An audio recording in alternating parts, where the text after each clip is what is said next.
Our perfect beach trip turned into a nightmare.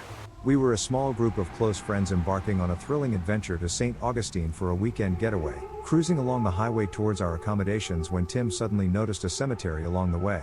Take a look at that, he said, pointing it out. We all glanced over, feeling an eerie chill, but dismissed it as we drove on. We reached our hotel shortly as it was just a block away from that cemetery. After a short rest, we changed and hit the town. We entered a lively club, and soon we were dancing and chatting with some local girls. One of them, Emma, caught Tim's eye. As conversation flowed, the topic of the nearby cemetery came up. Emma mentioned it was haunted by the ghost of a lady in white. We chuckled, thinking it was just a spooky tale for tourists. After a few hours of dancing and drinking, we decided to head back to our hotel. Feeling adventurous, Jake dared me to run a lap around the cemetery. Fueled by bravado and a little alcohol, I accepted. We made our way to the cemetery as a breeze of cold air passed by, making me a little uncomfortable. As we got closer, a sense of unease settled over us. maybe we should just go back, Tim suggested nervously. But I was determined, so I turned on my phone's flashlight and hopped the fence. Once inside, a chill ran down my spine, but I brushed it off and began my run. Halfway through, I spotted a shadowy figure by a tomb. It looked like a woman, her back against the stone. I shone my flashlight, but as I did, I felt a cold hand brush my shoulder. Startled, I turned, but no one was there. Panicked, I called out to my friends. Their laughter echoed, but I could sense their unease. We quickly returned to the hotel, where I recounted my encounter. They chuckled, dismissing it as a product of my imagination. However, deep down, I couldn't shake the feeling that there was something truly unsettling about the whole experience. That night, as I lay in bed, I couldn't shake the feeling of being watched. Unable to sleep, I glanced around the room and saw everyone was fast asleep. Then, out of nowhere, I saw the same white, shadowy figure staring at me from the corner of the room. It vanished suddenly. My heart raced. I thought about telling my friends, but I didn't, thinking they would laugh at me again.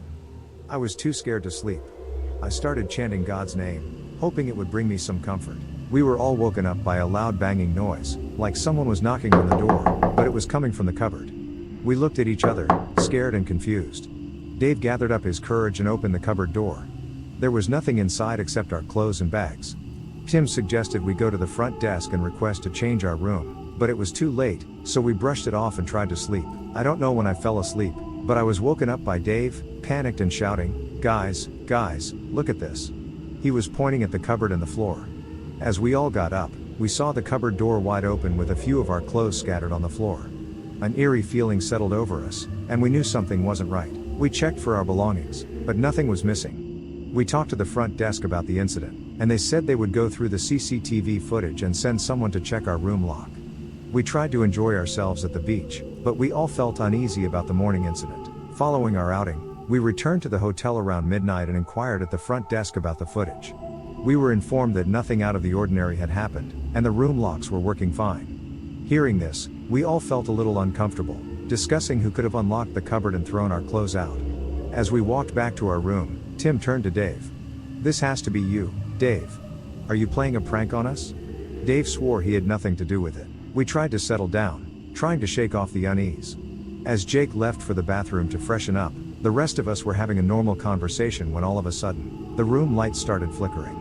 Then, we heard Jake shouting. We all stood up as Jake came out of the bathroom, wrapped in just a towel, scared and shouting that there was someone inside. We were all shocked. As Jake was shaking in fear, we gathered our courage to inspect the bathroom, which was completely empty. Jake swore that he saw a white, shadowy figure inside. My heart started racing as I heard him mention the white shadowy figure. Out of nowhere, the lights started flickering again, and we all felt a weird presence in our room. At that moment, we looked at each other and decided this was it.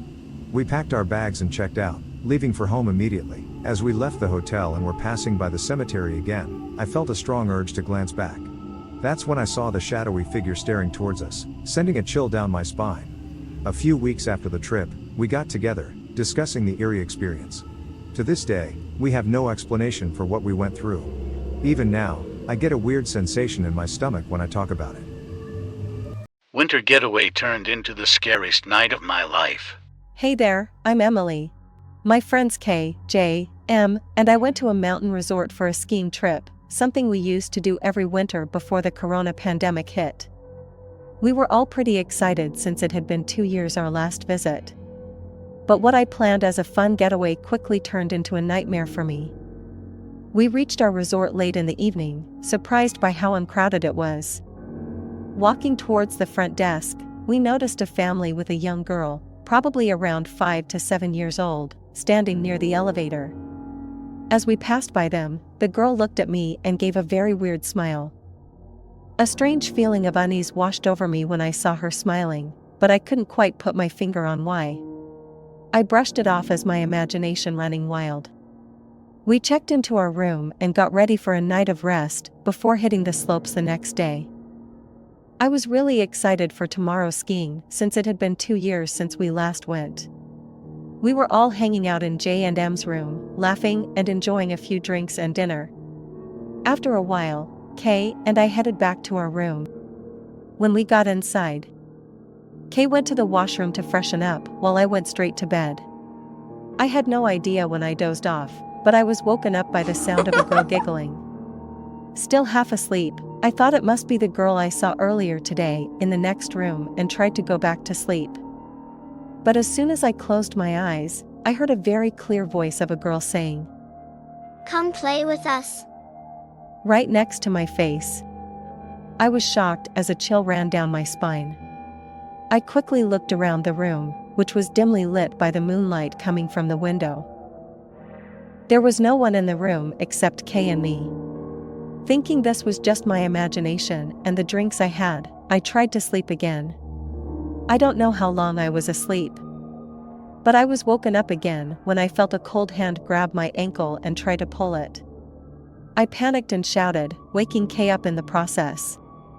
He asked me what was wrong, and I told him I felt as if someone had grabbed my ankle and about the weird noises I had heard earlier during the night. He quickly got up, turned on the lights, and checked the entire room thoroughly. It was completely empty. Kay came and sat beside me, comforting me as I shivered in fear and confusion.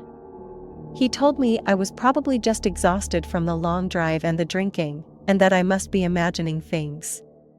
He asked me to try to sleep again, assuring me he would stay awake and watch over me until I was fast asleep. The next morning, as we headed to the slopes, we encountered the family from the day before. The little girl looked at me with the same unnerving gaze and came running up to me, saying, "Come play with us," in the exact same tone I had heard the night before. I was shocked and froze on the spot, unable to move, as she ran back to her family.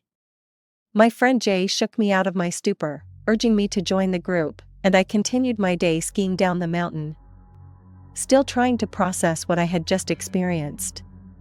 I was too hesitant to share this experience with my friends, as everyone seemed very happy and I didn't want to be the one who spoiled the mood. As soon as we returned to the resort, I gathered my courage and approached the front desk while my friends headed to the elevator. I inquired about the family and whether their room was next to ours. The receptionist confirmed that the family had indeed stayed in the adjacent room, but they had already checked out. However, what she said next sent chills down my spine. "They left a note for you." There was no girl. It was a family of 3, both parents and an 11-year-old boy. I couldn't believe what I heard, so I asked her to double-check. After going through the computer again, she confirmed that there was no record of a girl. Hearing this, I requested to see the CCTV footage from the day we checked in, but my request was denied due to policy restrictions. I was shaken by this revelation, but I tried to maintain my composure as I walked towards our room. Upon entering the room, Kay and M were deep in conversation.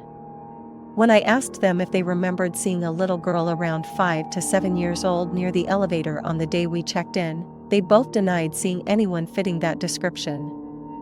Turning to Jay as my last hope, I posed the same question. She remembered seeing a boy with his parents, but couldn't recall seeing any girl. We had dinner and returned to our room. I was too terrified to sleep, but to my surprise, nothing out of the ordinary happened that night or during the rest of our stay. We reached home, and things started to feel pretty normal. However, the nightmare was far from over as one night while sleeping, I heard the same voice calling me to play, sending shivers down my spine, and to this day, I still hear that voice, occasionally giving me nightmares.